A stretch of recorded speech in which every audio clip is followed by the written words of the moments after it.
Setiap ada ungkapan, kita dudukan dulu dengan definisinya. Ya, karena itu kebiasaan para ulama, disebut dengan ta'rif definisi. Penting didudukan, karena sekarang banyak orang memberikan penilaian, tapi tidak mengerti hakikatnya apa. Dalam semua hal, dalam segala hal, dalam bidang apapun, ketika Anda ingin menilai sesuatu, maka pahami dulu maksudnya. Jangan-jangan Anda komentari, tapi Anda tidak mengerti arahnya. Baik. Sekarang apa itu bid'ah? Kita bagi dulu pada dua bagian. Pertama secara bahasa dan istilah. Ini penting. Karena istilah ini memberikan batas. Mau dibatasi apa pengertian bid'ah ini? Apakah dalam pengertian urusan dunia atau dalam pengertian urusan agama? Kalau Anda ingin memahami bid'ah dalam urusan pengertian dunia, maka kalimatnya bisa netral. Tapi kalau Anda memahami urusan bid'ah dalam pengertian agama, maka ia boleh jadi memiliki pengertian yang tidak sama dengan paham sebelumnya. Mengerti sampai sini? Awas, awas ya. Nanti dalam agama pun akan dibagi lagi. Nanti kita akan masuk pada turunan. Sunnah misalnya. Nanti dalam turunan pengertian agama, sunnah bisa beda-beda lagi. Apakah sunnah dalam istilah fiqih? Apakah sunnah dalam istilah usul fiqih? Apakah sunnah dalam istilah ilmu hadis? Anda akan temukan perbedaan lain antara sunnah di usul fiqih dengan sunnah dalam fiqih. Beda antara sunnah pengertian di fiqih dengan sunnah dalam ilmu hadis. Tapi kita kembalikan dulu ke sini, jika disebutkan bid'ah dalam pengertian istilah syariat, agama, maka yang dimaksudkan itu bukan seperti yang tadi dijelaskan. Karena ukuran penjelasan syariat mesti melihat keterangan pemberi syariat itu, yaitu Allah Subhanahu wa Ta'ala yang diteruskan lewat Rasulnya Muhammad sallallahu alaihi wasallam. Jadi kalau urusan syariat saya tidak bisa mengarang. Tidak bisa mengarang, tidak boleh. Mengarang hanya ada dalam pelajaran bahasa Indonesia. Ya, di syariat tidak. Ketentuannya lihat di Al-Quran, ataukah di penjelasan Al-Quran disebut dengan hadis. Baik, siapa yang menyampaikan hadis? Rasulullah sallallahu alaihi wasallam. Maka kita bertanya kepada Rasulullah, ya Rasulullah, apa pengertian bid'ah dalam urusan syariat sehingga kami bisa bedakan dengan pengertian-pengertian dunia. Sebab kalau Anda tarik pengertian dunia ke urusan syariat, bisa repot nanti ibadahnya. Karena semua boleh. Wah, itu sholatnya pakai bahasa Arab. Orang Arab, sama orang Indonesia pakai bahasa Indonesia saja. Allahu Akbar, baru. Itu bid'ah. Memang inovatif. Salah.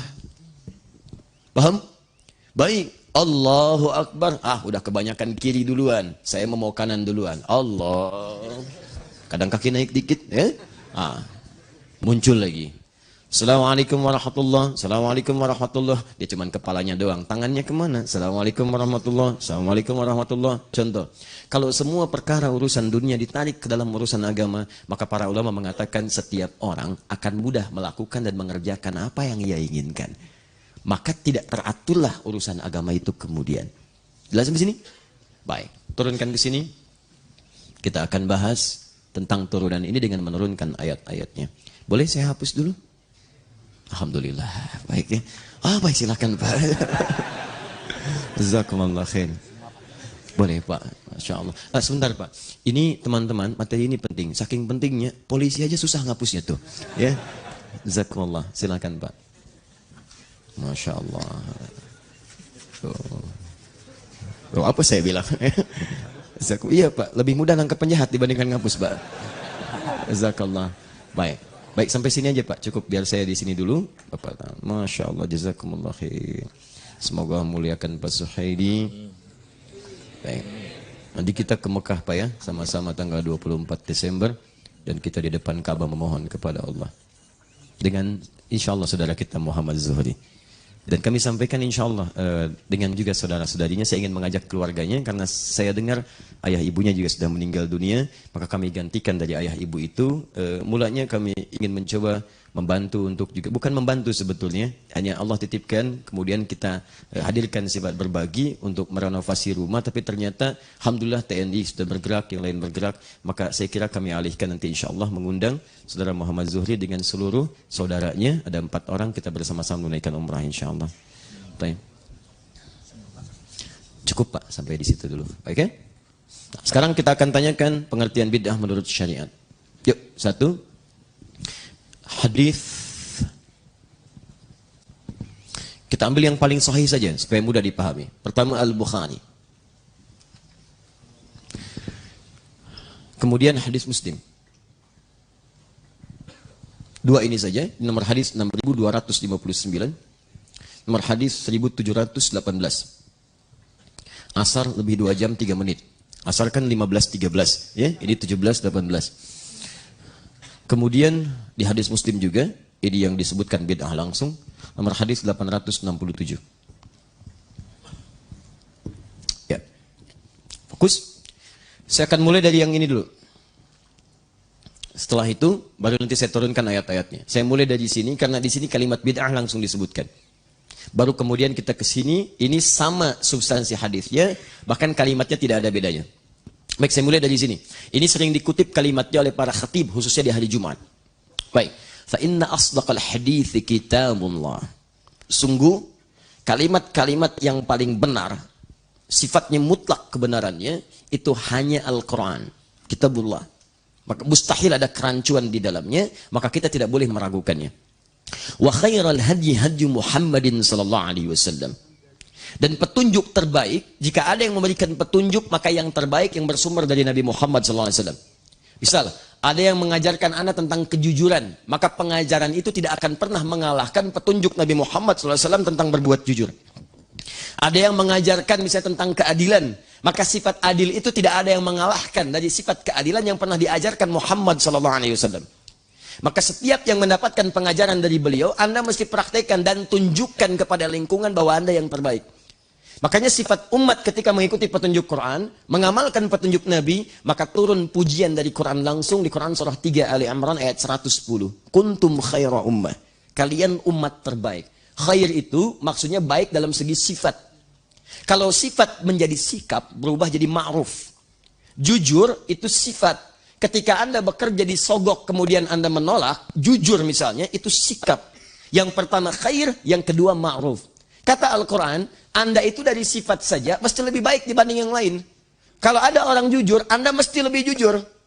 Kalau ada pemimpin yang lain adil, Anda mesti lebih adil. Kalau ada orang sabar, Anda harus lebih sabar. Karena kita punya dua pedoman terbaik untuk mewujudkan itu semua.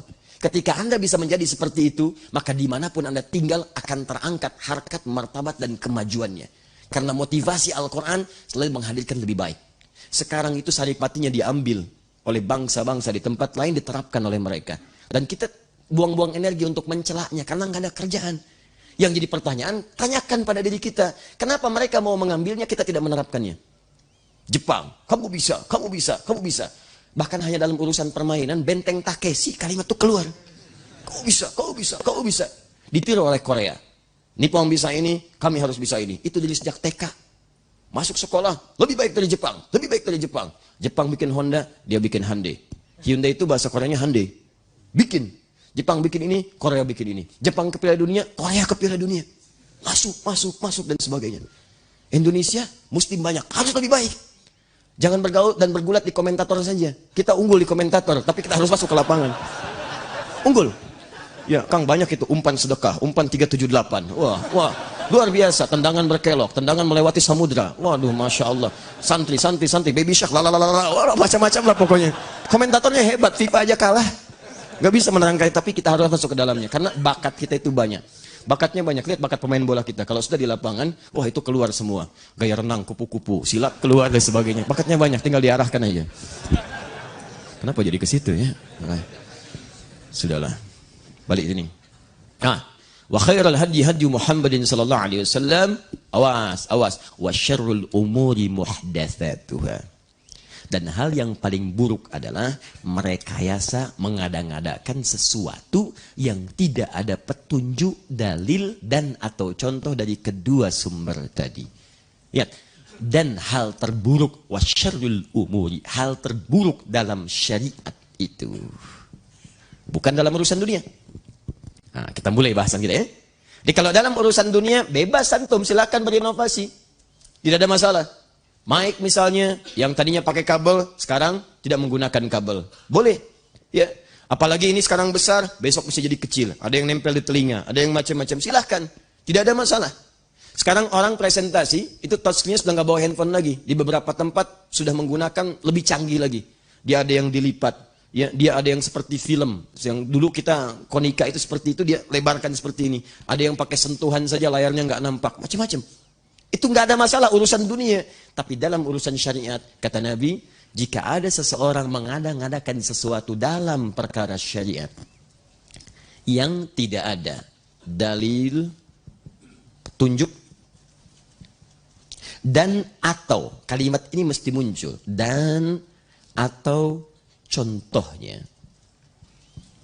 Awas, awas. Saya tuliskan ini pertama, saya garis bawahi. Dan saya katakan dari sekarang, dan tolong jangan dihapus yang ini ya. Ya. Semoga Allah kuatkan untuk tidak dihapus yang ini.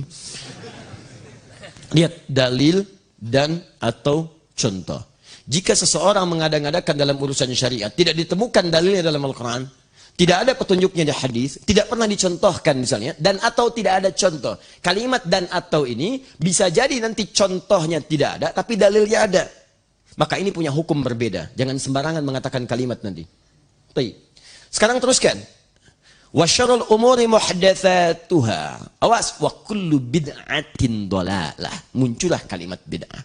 Maka orang-orang yang mengadakan sesuatu dalam syariat tidak ada dalil, petunjuk, dan atau contoh, maka Nabi menyebut langsung perkara itu, masalah itu dengan kalimat yang singkat, bid'ah.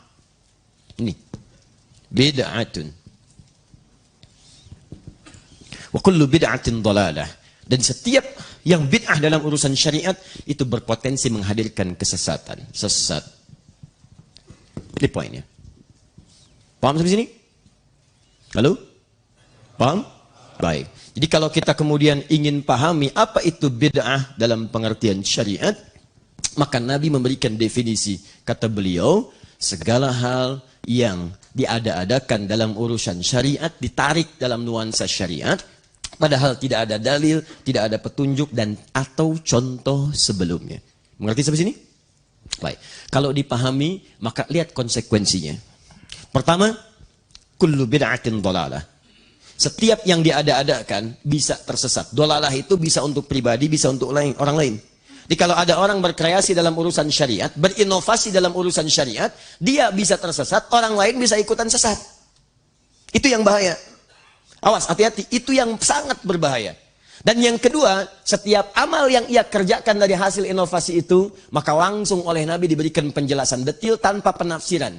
Hadis riwayat Al-Bukhari, nomor hadis 6259, hadis Muslim nomor hadis 1718. Perhatikan, man ahdatha fi amrina hadza ma laysa minhu fahuwa raddun. Maka siapa yang berkreasi, berinovasi, menghadirkan sesuatu yang tidak ada kaitan dengan urusan syariat kami, fahuwa raddun, maka dia tertolak. Raddun bermakna mardud. Ditolak. Ditolak. Baik. Tolak sudah, enggak ada hubungan. Tolak, tolak, tolak, tolak. Pisah. Sesuatu yang ditolak terpisah. Bahkan kalimatnya raddun. Raddun itu kata para ulama hadis itu bermakna mardud. Mardudun.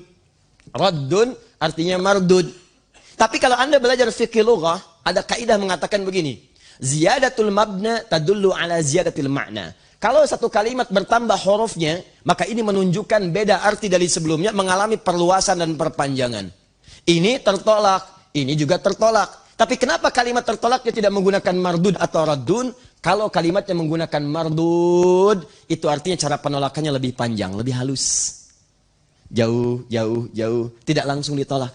Kadang-kadang basa-basi, kayak orang melamar tapi tidak disukai. Tapi kalau yang ini, raddun, kalimatnya singkat, padat, cepat. Menunjukkan sesuatu yang berlangsung dengan cepat tanpa basa-basi. Tanpa basa-basi. Raddun. Bapak, ada apa kemari? Mau melamar? Maaf Pak, sebelum datang, saya kasih tahu dulu Pak ya, Bapak sudah tertolak. Sudah. Baik. Paham? Maka kalimatnya menggunakan raddun seakan-akan sebelum bahkan Anda menghadirkannya, Nabi sudah cepat menolaknya. Saya tidak akui. Ingat, kalimatnya bukan menggunakan mardun, tapi raddun. Raddun, fahuwa raddun. Maka kalau ada yang berinovasi dalam urusan syariat, saya tidak akan basa-basi, kata Nabi. Kamu tertolak. Bahkan ketika dia hadir saat di akhirat nanti, hadisnya sahih. Terlihat seperti orang yang mengikuti Nabi, tapi begitu dekat-dekat kepada Nabi, tiba-tiba Nabi mengusirnya. Dan Nabi tidak pernah mengusir manusia dalam urusan kehidupan di muka bumi. Tanpa syariat yang dibenarkan oleh Allah Subhanahu wa Ta'ala. Tapi ketika di akhirat, datang, kamu siapa? Oh begitu dekat, kamu bukan umatku. Pergi.